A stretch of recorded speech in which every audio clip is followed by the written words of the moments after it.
Garden City, 70 reported by Dodge City and Liberal, 72 over by the good folks of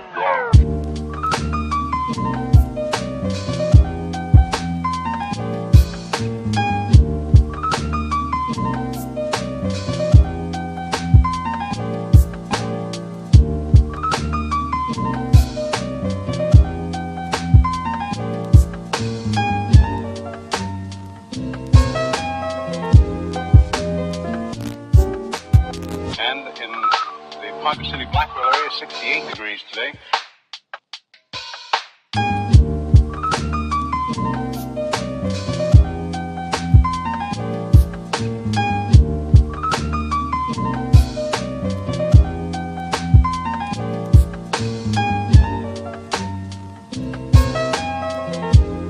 Winds southerly at about 15 with gusts of 25 miles an hour. Barometric pressure 30.00 and is rising. And no precipitation. We're about a half inch behind, half inch ahead for the year, and 1 5300ths behind for the year so far. We'll be looking for a little bit of a change tomorrow, and of course the possibility of some scattered showers. Today, of course, there's nothing showing up on the radar. However,